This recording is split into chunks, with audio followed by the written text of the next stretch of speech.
Nice. Hello, everyone. Welcome to Bowtie Security Guy After Dark. This is episode 27, which is crazy. Our sponsor, as always recently, is ThreatLocker. ThreatLocker is a fantastic endpoint solution for zero trust. It just makes it easy. If you have a small, medium, large business, they can help. Check them out at threatlocker.com/demo. And they are doing a lot to give back and a lot to work with people to give jobs. So please check out threatlocker.com/careers for all kinds of opportunities. And then also, if you're listening and you haven't checked my LinkedIn recently, we are giving away 3 Security Plus vouchers with full training that I was able to do only because of our sponsors. So please take a look and give them an opportunity and give them a shout out. My guest today is Michael Fierros. Michael, I've been following your stuff and kind of nerding out. We both kind of run a similar nerd podcast, in a very similar format. I wanted to have you come on and just kind of talk a little bit about your journey and kind of how you got into technology. Yeah. Thanks, Robert, for bringing me on here. My name is, for those of you who don't know, my name is Michael Fierros. I'm just your average IT infosec guy, just trying to make a living in this part of the galaxy. No.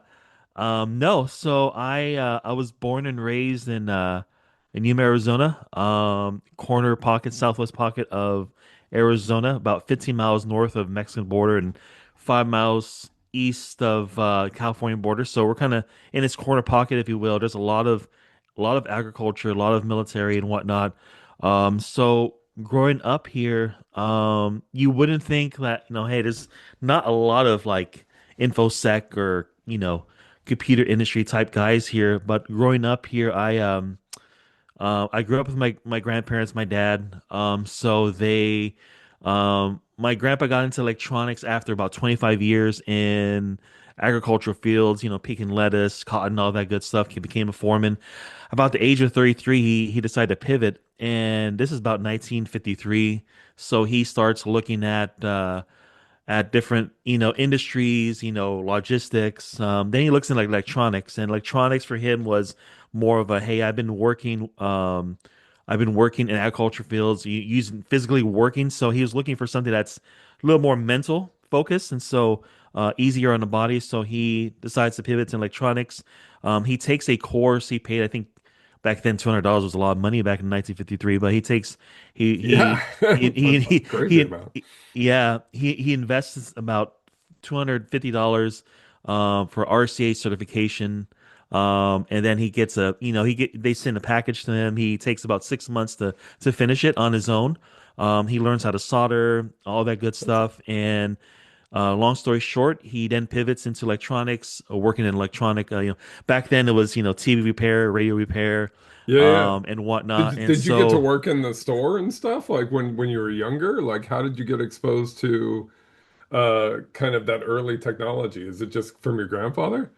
yeah. So once my dad was born, he got interested in computers, and so specifically Apple computers. That really triggered his mind because he was working. My dad was working at that time in printing, and Mm. so Apple has a big share in the printing, graphics market, and so that piqued his curiosity. So I'm growing up around my grandpa and my dad. My dad's working Apple computers, my grandpa's working electronics. So I'm growing up and watching these two guys working on stuff. And there's Ethernet cables on one side with my dad, and there's electronics and vacuum tubes on my grandpa's house. So I'm growing up in this mess of electronics and computers around me. And then growing up, I kind of want to do my own thing. I got into DJing, mobile DJing, Mobile DJing hip hop DJing? music, mobile DJing, got into hip That's hop music, DJed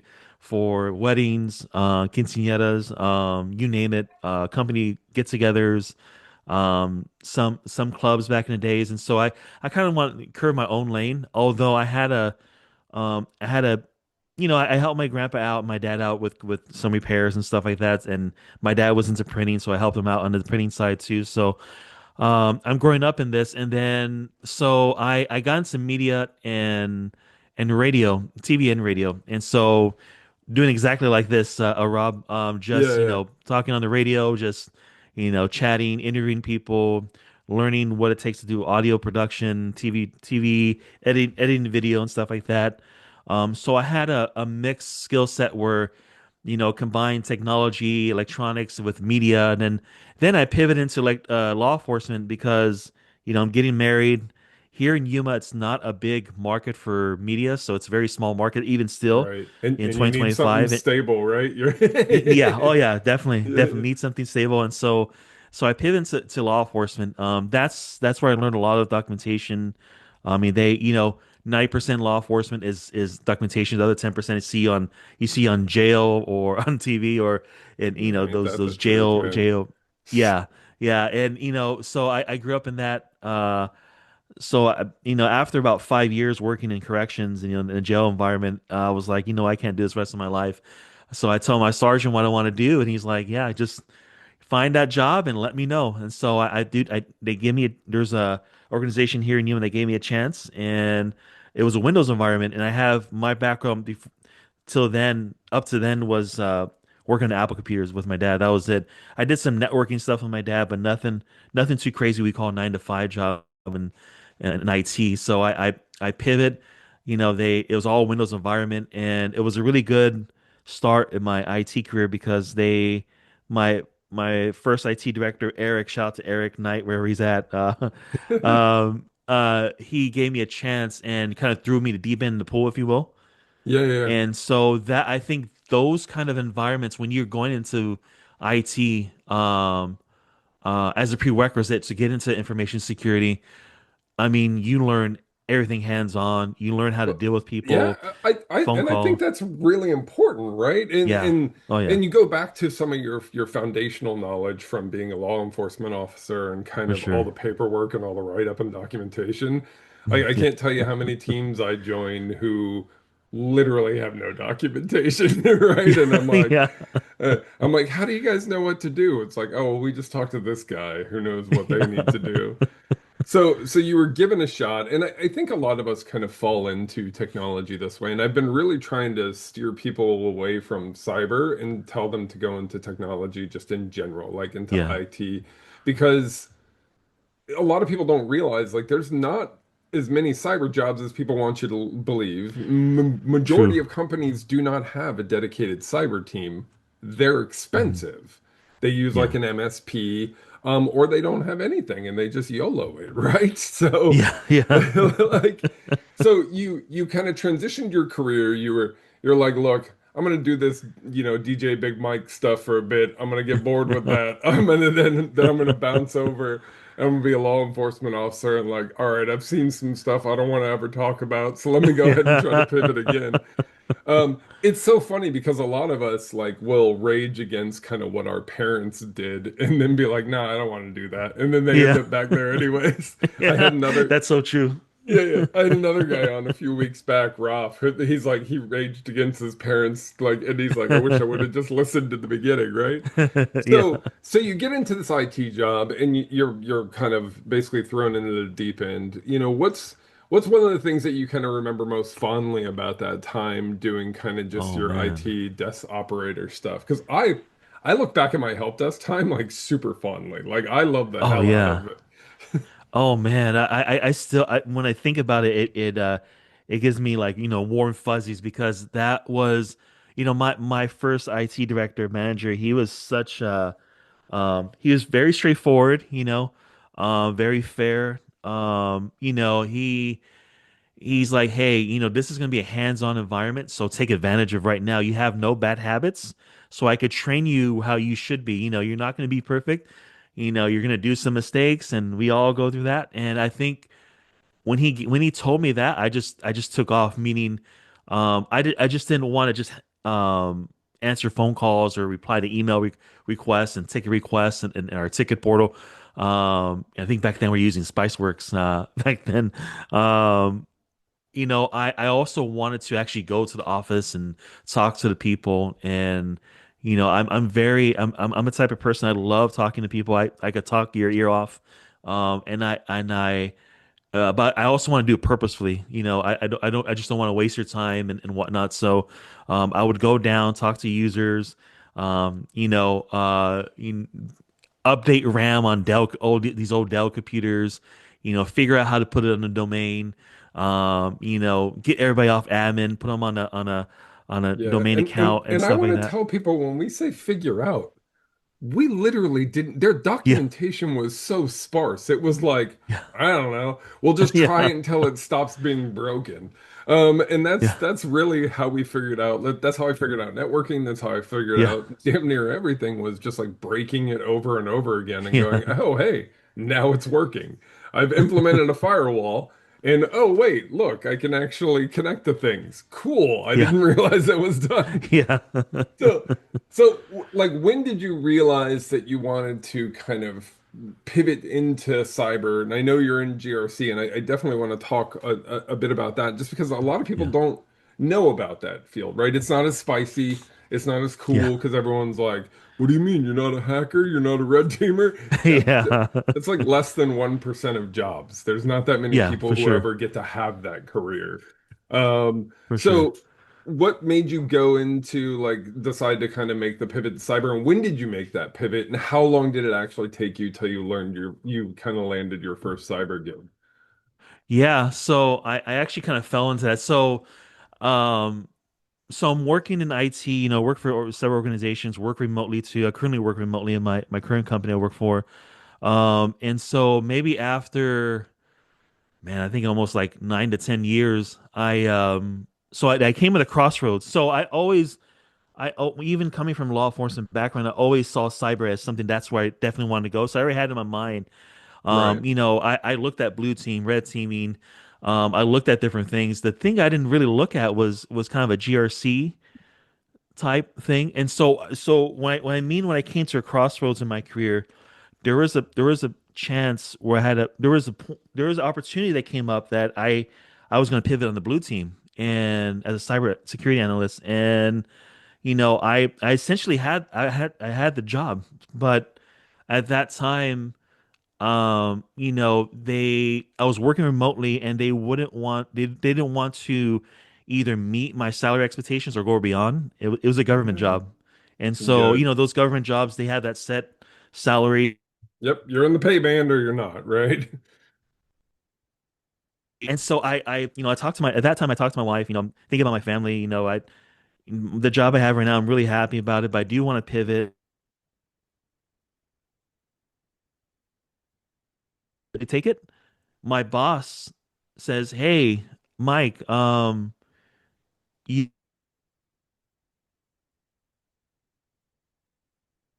all things cyber and stuff like that. You have an opportunity. We want to develop a position that you would do, IT auditing. You're huge on documentation, so you have that documentation skill set that not a lot of people have. Um, you know, you you're a very detailed person. You pay attention to things and whatnot. So he's like, hey, we want to give you a kind of a GRC-ish type position Yeah. and and a salary increase. So now I'm looking at it as like, wait a minute. So it was literally one day after another. And I was like, I don't think they heard that I was trying to get that job, but I didn't tell anybody. But it was kind of a crossroads for me. Do I take a pay cut and go to Blue Team, which that would have been great too, or do I stay with this company?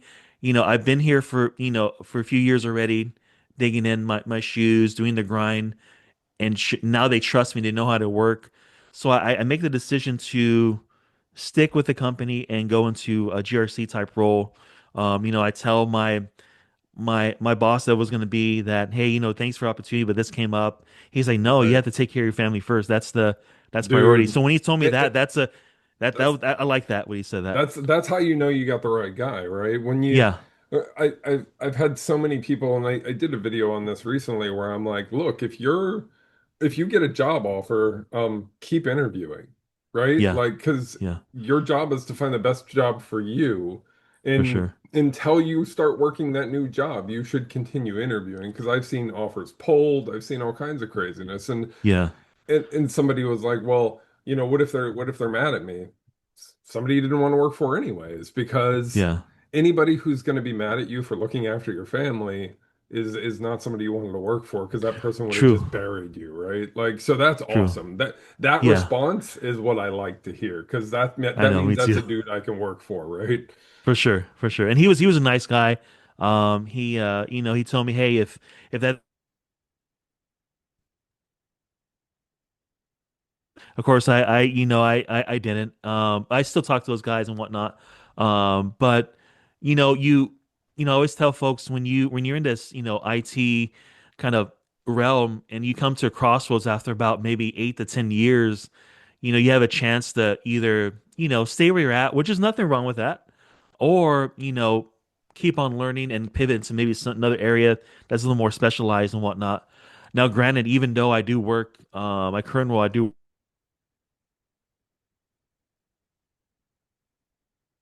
I'm one of those guys, man, that, if you tell me, hey, I need you on, help desk is running out of people, or, there's no one on help desk, I'm one of those guys that um, I will say, hey, you know what? I don't have that much work. Let me help you on help desk. Or, hey, maybe the projects team don't have that much people. I'll help out there. I'm kind of one of those guys that, hey, Yeah. if you need backup, I'll be there for you. I don't care It, if it, it's if I'm a it's GRC always a analyst or it's what. always a Yeah, good place to be until you burn yourself down, right? that's true. That Like, is true. That is true. Yeah, that is I, true. I think a lot of us have that mentality of like, Mhm. hey, I can do anything. Like, I'm Yeah, totally that's true. down to take on anything. And because of that, it's a lot of what leads to burnout in this field. That's It's a true. lot what leads to kind of problems. And I'm not saying what you did was wrong, but I'm saying Yeah, it's this balance that you have to really watch out for because a yeah, lot of us who are in IT, we get like really obsessed with it. yeah. It doesn't feel like work, right? You're like It you're doesn't at hours all. into it. Mm. And you don't feel like you're working, and then like, your wife or your girlfriend or your boyfriend or Yeah, husband is like, hey, I haven't seen you in like, 2 days. Like yeah. what the hell's going on? So have you ever True. like experienced burnout or have you ever gotten to that point where you're like, I need to kind of take a step back, or have Oh you all yeah. pretty good at balancing? Oh yeah, yeah. No, I've been pretty good. Since I've been into tech, I've been pretty good. I learned when I was working in law enforcement. Granted, I was working in corrections field, and so I'm in the jail. You see things you don't want to see. You're doing things that restraining people and stuff like that. So and there we had 12, 16-hour shifts sometimes, and so coming from that, whenever I feel like I'm stressing out, or even when I pivot into IT, I always tell my coworkers wherever I'm working at, what because they always ask me, questions like that is, or we just kind of swap war stories, if you will. Hmm. How do you deal with that? I'm a big, huge basketball nerd. So I'll play basketball a little bit. I'm not that great of it, but I'll play basketball. I love storytelling, and so I'm a lot of people that don't know, that know me personally. I don't really share that now. I am though, but I've always loved stories and creating things, and so I'll do that, just kind of relax. But whenever I try to, even now, if I feel like I'm getting burnt out, I'll try to remember and tell myself that, working in law enforcement, I try to remember that, where it's like, this is the reason why I pivot into kind of an IT tech role in the field, is that, Hmm. that burnout working in law enforcement, whether it's, if you're on the streets or you work in corrections, probation, whatever you're doing, there's a certain level that, like, man, this is really stressful, and it really takes a toll on you. And this is where I got all some of the gray hairs, if you will. It wasn't my wife, it was the job and whatnot. And so, you have, I tell myself the grass is greener on this side versus where I was before, at least for me personally. And so, in my experience, and so, I try to remember that too. That does help me a lot when I'm frustrated, or I'm dealing with a user, or whatever situation may be. I try to remind myself the grass is greener here. Remember Yeah. where you came from, and so that at least that helps me, right? And so, you know, spending time with my family, spending time, working on storytelling and the nerdy stuff I love to do. It that relaxes me. That kind of eases my mind, if you will, and then the next day I'm able to go in and do the things I need to do some auditing and stuff like that. So that helps me. I would say I'm since more than about 15 years being in tech, I'm probably a little better now than I was when working in law enforcement. Right. But I would be lying to tell you that it doesn't get stressful, even working remotely. But at least that's what I do. That's what I do if I get stressed No, out. and I think that's fair. And when you work remotely, and if you have the work ethic we do, and a lot of the cyber professionals do, Mhm. you tend to work a lot more hours than you Yeah, would in the office. yeah, And I tend to work a lot, yeah, compared to what I would do.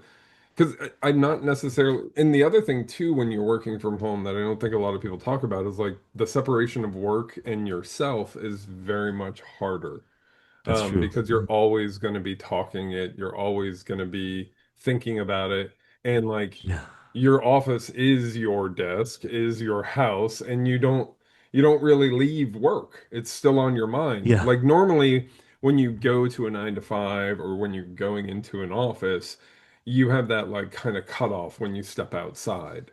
When you hmm when you first kind of step out and you can go, all right, I'm done with work. I'm now in my personal space. I'm no longer work Rob. And I can go and yeah, just do my thing. But when you work from home, you don't really have that shut off. And I find it really interesting because a lot of my employees, like I'll have to message them and be like, bro, it's 11 o'clock. Like yeah, it's cool, man. Like you can hack that tomorrow. You yeah, don't need to kill yeah. yourself. Oh yeah. Oh yeah. Yeah. It's I do the same thing. I remember not too long ago I was working on a project and my boss noticed I was online and he was like, "Hey," it's like, "Dude, what are you doing?" "Hey, it's." But I told him what was going on. He's like, "Hey, don't work too much. Spend time with your family." And so it's also nice. Even like you said, Rob. Working remotely, or even if you're working on prem still, we love the grind. It doesn't feel like work, but it's nice to have a boss, if you will, to tell you, hey, make sure to spend time with family. Work. We love what we do. This doesn't feel like work, but Yeah, spend that that's the time with that's the family and problem with friends. this, Yeah, man. yeah, I know. Yeah, It it is the more you love it, the more it just doesn't feel like you're working. And that's true. which is awesome, right? We have jobs Mhm. that we love and you can work remote, I work remote too, which is just an Yeah. absolute blessing. Oh yeah. And I understand it's becoming rarer and rarer, so I'm very, very thankful for that. Oh yeah, for sure. But at the same time, it's like it's real easy to get real obsessed, and to kind of Yeah. fall down a rabbit hole and then come wake up, hours later and you're like, oh wait, I've been doing a bunch of IT stuff. True. Yeah. Oh yeah. So, what's some advice that you can kind of give for new people? I know you do some awesome stuff, so let's talk about, some of the Yeah. things that you're doing with your Aspire stuff that you're doing. And Yeah. feel free to share all the links and all that jazz too. I'm totally down because I think it's super cool Nice. that you're trying to educate more and trying to get back more. Yeah, yeah, and so yeah, so like being in even when I was, regular IT, like I still love media, I still love working in radio, that feeling of just, just like right now, Rob, as we're talking, I love that kind of vibe, if you will. And so, I asked myself even when I first got even when I was working law enforcement, more when I got into IT, is that, I have this skill set that's just laying there. I'm not using it. How can I, this is before I started Aspire, but like, how can I, be productive so I don't lose that skill set? Because I that's an important time in my life. I don't want to lose that skill set and that, and so I worked on several projects before, you know, push it back a few years later to up to now. I tried to, I always thought did side gigs on the side. All us IT people, we love to work part time. Whether it's being consultant, from our 9 to 5 job, and or maybe doing network upgrades on the side to get extra money. I've always been that type of guy too because I always saw my grandpa, and my dad do the same thing. So I was doing that. But with Aspire Byte, I felt that there was a need to like, give back a little bit. And I always loved media and I always loved storytelling and I've been working on stuff and just not telling a lot of people and up until a couple of years now on LinkedIn and whatnot. And because I've always been of we all have our secret powers and so we don't want to, if you will. Um, so I started watching like Daniel Lowry, shout out to Daniel Lowry that's out there from IT Pro TV.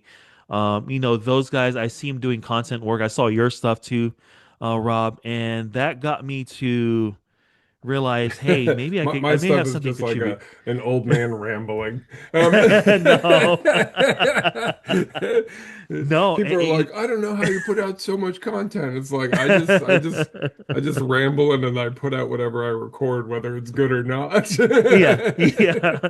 No, and I'm watching you guys and I'm watching, Gerald Aldrin.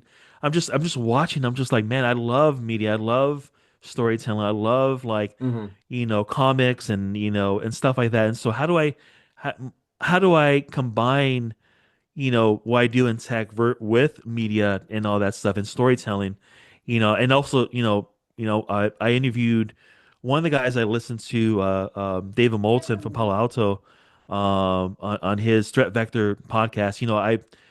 He talked about storytelling. That really triggered me, meaning, okay, I need to do something because I just have that. I just want to do it, So, I told myself, let me do it. And so I started Cybertech podcast with a goal in mind to get people that pivot at 33, at my age at 33, to pivot into IT, cyber, whatever it may be in tech, and also students, and also help tech teachers trying to get in there. And so I developed Cyber Tech Podcast, similar to kind of your format, Rob, where it's like we're Yeah. asking, it's very, very laid back like this. It's not formal at all. It's not an interview. It's just inspiring other people to get out there and learn and, be creative at it, think outside the box, if you will. And so that's always been the goal of mine. And then after a little bit, I talked, my current boss has been helping me a little bit on the side on how to kind of shape what Aspire Byte looks like, look at different things, what's the goal, stuff like that. So I brought in another project that was separate from the Cybertech podcast and or Aspire Byte. Louis the Tech Dog has been a project I've been working for years off and on. Us IT people, we do stuff and sometimes life happens and we kind of put back on the shelf. And this project's been on the shelf for a long time and I dig it out again. And essentially Louis the Tech Dog is based on our dog, Louis. He's a Yorkie. And so he's kind of the central character, if you will, that helps. It's kind of the hero, if you will, along with other kids and different animals and whatnot. It kind of teaches kids, cybersecurity with a adventurous type of way. This is Yeah. this is for kids for like, from 2 to like 10.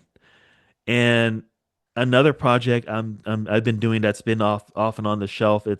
I call it Firewall Realms. This is more of I would say more of a Tron meets Lord of the Rings meets kind of a cyber, if you I will. mean, And so you had me at Tron meets Lord of the Rings. Let's go. yeah, yeah, and my approach to a lot of the giving back to the community is a little bit different. It's not and I can't do it like, videos of like, this is how you set up a domain or, stuff like that. Yeah, yeah. I'm a little weirder where it's like, let me take you into a story that we never even thought about, and let's try to put in some cyber kind of, or even maybe some IT tech stuff I do it a very unconventional way, Yeah. and at least that's my approach so far. I'm still building this platform out, No, that's and awesome. trying to shape it and whatnot, and I just want I want to be a little bit different where maybe I'm not going to teach you to get a certification, but I do want to inspire you to be something that you never thought of before. Maybe being here in Yuma. I thought about being here in Yuma, Arizona. This is not a very big, huge tech hub, but with the technology we have right now, we're able to you know talk right here on live right here. You're in a different part of the U.S. I'm in a different part of the U.S., Rob, and so having that kind of technology, I want to kind of inspire people, especially here locally, or even other folks that are in rural areas and not necessarily IT or tech hubs, cyber hubs, where, hey, just because you live in, somewhere in Texas or California, Arizona, wherever it may be, or or maybe even Canada or Mexico. Just because you live there doesn't mean you can't get into IT or tech, you know. Yeah. And inspire having that, having inspiration is one thing, but aspiring to be somebody is kind of that jolt, that push, if you will. And so I kind of want to be able to kind of give back No, in I that mean, way. I feel that exactly. Like just hearing you say like my stuff inspired you is like super cool. Like I Oh yeah, my I don't like go for an audience. I just want to inspire or get one yeah, person kind of thinking differently. Like that's my goal. Whenever I put yeah, out any content, it's like I just want one person to think slightly different, or to get benefit from it. So do you for sure. think like in order to get into cyber, like you need to be part of the community? Is that kind of really important? I think so. I tell people, I have an analogy I use when I talk to these students and teachers that I like to use. It's my carne asada analogy, if you will. So when you're making carne asada is just like a Mexican type flavored steak, if you will. And so any kind of meat or chicken, whatever poultry it may be, you have to marinate it. So I tell folks if you're gonna even if you have no experience, you want to marinate yourself, if you will, in the juices of like tech. So how do you do that? One thing you could do is listen to podcasts like this one right here. You marinate it, you listen, right? You might not recognize the verbiage that these people are saying, but you try to absorb everything you get in as you're listening, and you find other like-minded. Maybe you have a friend that's into computers or teacher that might have a IT club or whatever it may be, cyber club. Join that. That's another way you marinate in it with no experience. LinkedIn. I mean, LinkedIn is huge for a lot of people. It's huge for us. Marinate in that. Look at articles. Look at free resources. Look at free training out there. There's nothing wrong with free training. Look at that CompTIA stuff. Marinate in different spices, if you will. But podcasts. You know, free courses on LinkedIn. Maybe go to we have CactusCon here in Arizona, Mason, Arizona. It's in February. So I tell folks, hey, it's free. It's free for folks that have been there, free for students. Take advantage of that.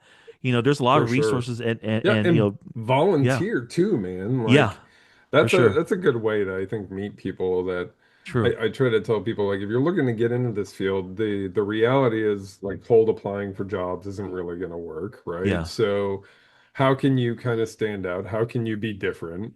And the way you yeah, do that is by just simply engaging in the community, working with people, volunteering your time, stuff like that is just super, for super sure. helpful.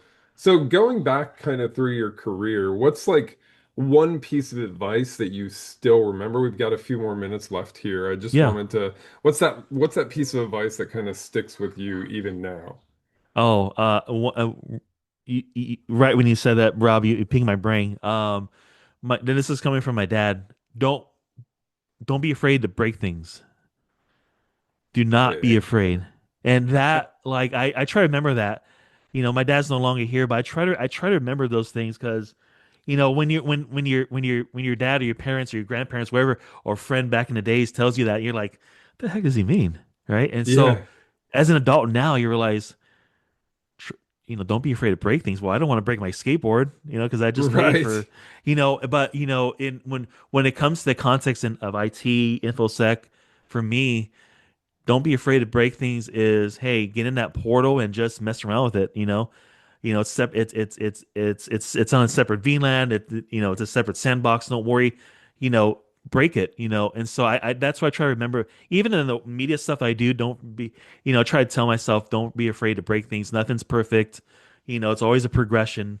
And I'm a type of guy that if it, sometimes I think that's all of us, right? In IT, where um, we want to be perfectionists sometimes, and sometimes that ain't never going to happen. So, um, you know, roll with the punches and learn from those mistakes.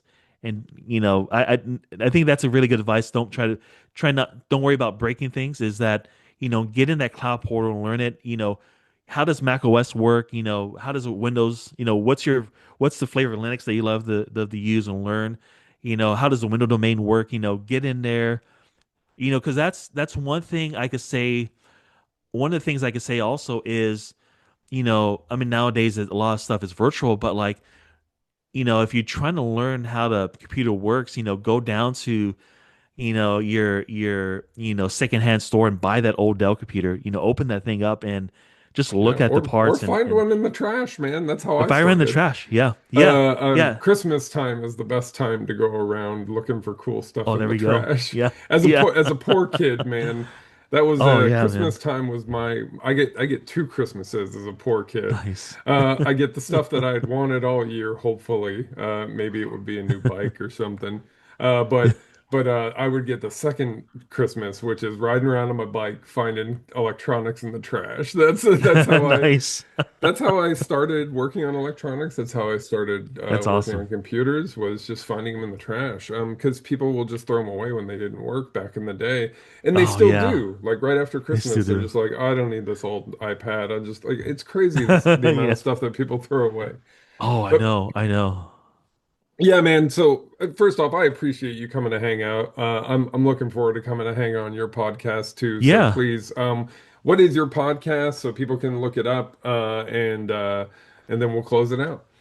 Yeah, for sure. So, podcast I host is called the Cybertech Podcast, Inside the Minds of Everyday IT and Cyber Pros, and you can find that on Spotify, and then also you can find that also I have a YouTube channel called Aspire Byte, and I put a bunch of snippets of stuff I'm doing, and but also I put episodes of the Cybertech podcast in there because I realized that a lot of folks don't have Spotify and they want to listen to it, and so those podcast episodes are also on there. So if you find a Byte on YouTube, make sure you subscribe to it, like it, share it, all that good stuff, and also there's a website you guys can go to if you want to see my content that I do and all the nerdy stuff I do as well.